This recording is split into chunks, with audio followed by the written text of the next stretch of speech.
always super exciting to get a point, especially in that way.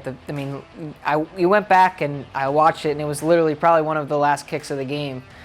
It's a little bit different this year because there's no fans, so it seems like there's a little bit less excitement. But I mean, on the field, us as players, we're super excited to get that point. Every step of the way, it's been, don't think ahead. Let's worry about this game, and as soon as this game's over, we'll get to the next game. And I mean, as soon as the game's over, it's about how do we recover and make sure that we're ready to go in 2 days, 3 days, whatever it is.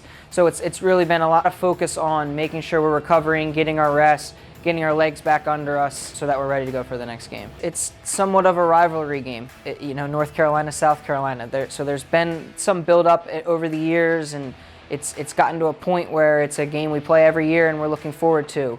They have some guys from last year. Martinez is still there, I know, good forward up top. But it's not so much about who they have on their team. It's how do we play our game and bring it to them. Well, for momentum, it's pretty easy. You really had, 15, 20 seconds left in the game. So, that's fresh in our minds. It's fresh in Morrow's mind. And I'll tell you what, it was a fantastic, finish. Not easy to do when you're in those situations with the pressure on you and after those type of minutes. But you got to give them credit. You got to give the guys credit for battling all the way to the end. And it's going to be a huge point come down the road. When you go on the road, it's difficult. They went into Birmingham, they've been to Memphis, and they've been to some tough places. And when you travel, this league's tough, and this is their first home game, and they're going to have a lot of confidence. They're not going to worry about their last game. They're going to come out. They've got some potent attacking players, and Martinez, Dane Kelly, we know very well because he was here.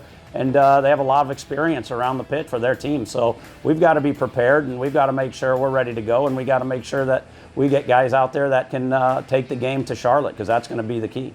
They've got experience. They've got some quality out there, and you've got to really make sure you don't give them time and space, and that's something, because if you do, you're going to make them pay. But at the same time, it looks like they're getting used to each other, and hopefully that we can take advantage of that, and we can try to get them on the back foot and push the game to them.